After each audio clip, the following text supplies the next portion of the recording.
Hello အားလုံးပဲမင်္ဂလာပါအာလူပါဒီနေ့ကတော့အာလူက challenge လေးတစ်ခုလုပ်ဖို့စဉ်းစားထားရပါတော့ makeup ရဲ့ outfit ရဲ့အားလုံးကို Pinterest ကနေပြီးတော့ရှာမယ် beach mood ဆိုပြီးတော့ပေါ့နော်ကန်းချီ vibe လေးရှာအောင်ဆုံးပေါ်လာတဲ့ပုံလေးပေါ့နော်လိုက်ပြီးတော့အတက်နိုင်ဆုံးတူအောင်လုပ်ပြီးတော့မှstyling လုပ်တော့မှာပေါ့နော် makeup ရဲ့စပင်ရဲ့ပြီးတော့အဝတ်စားရဲ့ပေါ့နော် challenge ကခတ်တော့ခတ်တယ်အောင်မြင်နိုင်မလားဆိုတာတော့လိုက်ကြည့်ပေးကြပါဦးရှင်ခုအားလုံးပထမဆုံး makeup look ကိုရှာလိုက်တယ်ပေါ့နော် makeup look ကိုရှာလိုက်တော့ဒါပထမဆုံးထွက်လာတဲ့ဒါလေးပေါ့နော်ဝင်ကြည့်လိုက်ပါမယ်ဒီလိုမျိုးလေးပါဒီမျိုးလေး makeup look လေးရလိုမျိုးပေါ့နော်ဆိုတော့ try ကြည့်မယ်တော်တော်ခက်တယ်ပြောမယ်ဆိုရင် freckles လေးလည်းပါတယ်ပေါ့နော်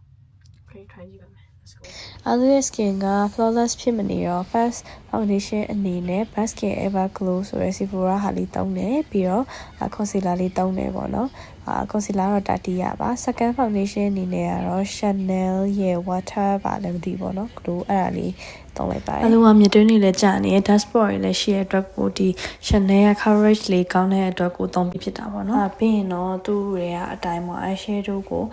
အောက်ခံပပလေးလိမ့်မယ်ပြီးတော့လို့ရှိရင်တော့ဒီခရမ်းရောင်လေးထည့်မယ်ပေါ့နော် sparkle လေးထည့်မယ်ဆိုပြီးရှင်းပြနေပါမယ်တကယ်အာလူကကြတော့ပွဲသွားမှာဖြစ်တဲ့အတွက်ကိုfreckles လေးမထည့်ပြဘူးပေါ့နော်ပြီးတော့ eyeshadow အပြာလည်းခက်ခဲလေးရှိခဲ့တဲ့အတွက်မထည့်ပြပါဘူးmakeup လိမ့်လာပြီးသွားပြီဆိုတော့အားလုံး outfit အတွက်လေးရှာကြည့်လိုက်တယ်ပေါ့နော်ပထမဆုံးပေါ်လာတဲ့ပုံတွေကတော့ဒီလိုမျိုးအောက်က skirt လေးနဲ့ပေါ်က top လေးနဲ့ပေါ့နော်အားလုံးမှာကလို့ skirt မရှိတဲ့အတွက်ရှိရလေးကိုရှာပြီးဝတ်လိုက်ပါတယ်ဒီမှာပါရှိရပေါ့နော် beach နဲ့ line နဲ့ outfit လေးကိုရေးလိုက်ပါတယ်ပြီးတော့အားလုံးနည်းနည်း accessory လေးနည်းနည်းထည့်မယ်ဒီမှာဆိုတော့ body fit ကဒီလိုမျိုးလေးဖြစ်ရမှာပေါ့နော်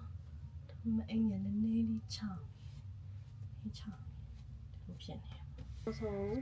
hair style မှာကျန်တော့ပေါ့နော်ဒါနဲ့လည်းမလိုက်တော့မသိဘူး makeup look နဲ့ dress နဲ့ရတယ်ပြောမှဆိုတော့နည်းနည်းမလိုက်တော့လေးဖြစ်နေရပေါ့နော်အခု hair style ကိုရှာကြည့်ပါမယ်ပါ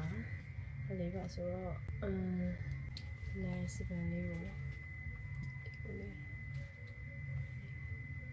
လုပ်ပြီးတော့ဒီပန်းလာလိုက်မယ်အားလည်းဆိုရင်တော့ရပါပြီbeach style ဟုတ်တယ်ပြီးတော့ပါပြီးတော့ accessory လေးတွေနဲ့ဟိုလေးနဲ့နည်းနည်းထည့်လိုက်ပါမယ်ဆိုတော့ဒါကအားလုံးရဲ့နောက်ဆုံး final တော့မဲ့ look လေးပဲဖြစ်ပါရဲ့ရှင်ဒါကတော့အာလူရဲ့ပွဲသွားခဲ့တဲ့ပုံလေးပေါ့နော်ဆိုတော့အားလုံးရဲ့ဒီနေ့